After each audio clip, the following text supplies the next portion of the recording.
Alors bonjour à toutes et à tous, aujourd'hui petit tutoriel pour fabriquer des guides voix. C'est quelque chose qui est très intéressant pour les chorales, notamment les chorales amateurs, où il y a des gens qui ne savent pas lire la musique en fait. Et pour travailler le répertoire à la maison, ce genre de document peut être extrêmement intéressant à leur passer.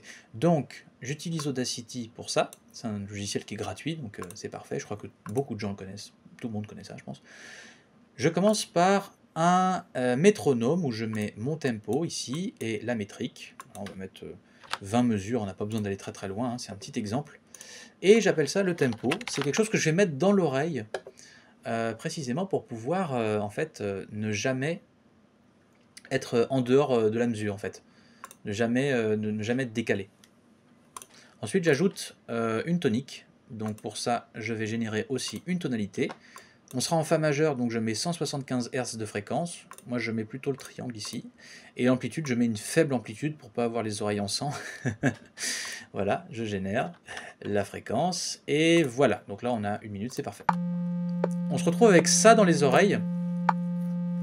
Et en fait, c'est parfait, en fait. Hein. C'est hyper intéressant d'avoir ça parce que ça nous permet le métronome de chanter bien en place et la tonique de ne jamais baisser, qui est vraiment un danger, je trouve, pour ce genre d'exercice. Il m'est arrivé plusieurs fois de faire des guides voix et en fait, il y a un demi-ton de décalage entre la première note et la dernière note, c'est tout à fait charmant. Et alors en polyphonie, c'est sucré. Alors du coup, ça c'est notre tonique, je la renomme comme ça, voilà. On se retrouve avec ces deux choses-là dans l'oreille et avec ça, on peut commencer à enregistrer notre guide voix. Je commence par la voix la plus basse, donc c'est parti pour la basse.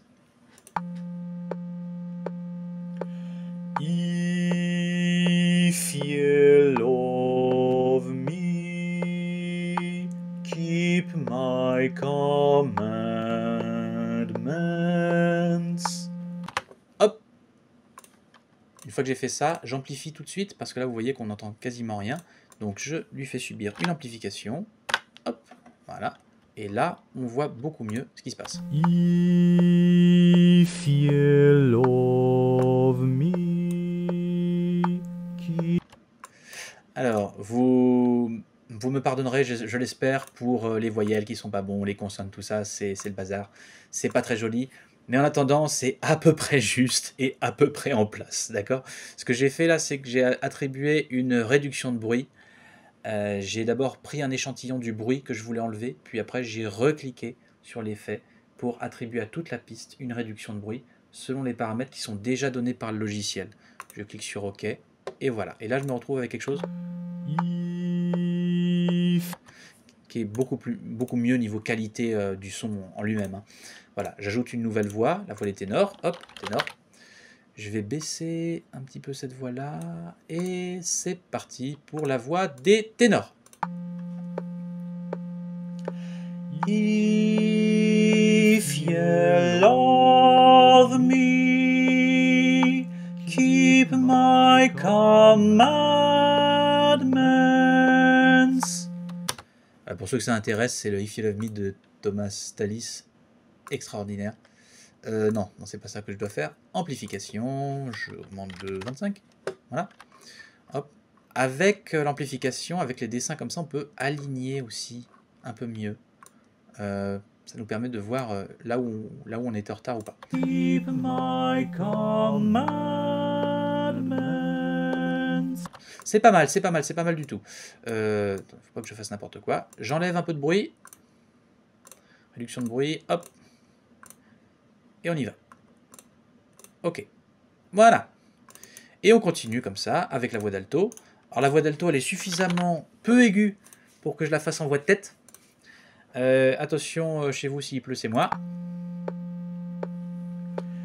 If you love me, keep my commandments. Voilà. J'aurais peut-être dû m'échauffer avant. 25 d'amplification, voilà. Et puis, à nouveau, comme le reste, j'applique une réduction de bruit pour que le son soit pas trop moche. Voilà, comment va notre cher ami OBS? Est-ce qu'il supporte ma voix de tête? Ok, ça commence à saturer à mort parce que là, on a amplifié chacune des voix, mais on a oublié qu'avec plusieurs voix qui chantent en même temps, plusieurs voix en même temps, il va falloir sacrément diminuer pour éviter en fait d'avoir une saturation. If you love me, keep my commandments. Oui, il y a un petit problème là sur ce qu'on a fait là, c'est qu'il y a voilà, commandments, c'est pas tout à fait en même temps. Donc vous voyez que ça prend du temps en fait, parce qu'il y a des corrections à faire, il faut recommencer depuis le début, etc. Là, je fais juste un petit exemple entre nous pour vous montrer comment je fais. Mais c'est vrai que fabriquer un guide voix, c'est fastidieux, c'est long, c'est pénible. Le micro et tout ça, enfin, ça demande une certaine polyvalence en fait. C'est quand même assez fastidieux, je me répète. Alors du coup, maintenant, la voix de soprano, toujours en voix de tête parce qu'elle est suffisamment peu aiguë à ce moment-là pour que je le fasse. If you love me, keep my commandments. Voilà, petite amplification. Il y a un moment donné, vous voyez, on ne sait pas s'il faut qu'on suive le métronome ou s'il faut qu'on suive le reste de la chorale. Il y a un moment donné, le métronome, comme la tonique, ne servent plus à rien parce que vous avez enregistré suffisamment de voix pour, cette fois-ci, véritablement chanter avec vous-même, entre guillemets. Maintenant que ceci est fait, la réduction de bruit, comme d'habitude, après l'amplification. Et on y va pour écouter ceci. If you love me, keep my commandments.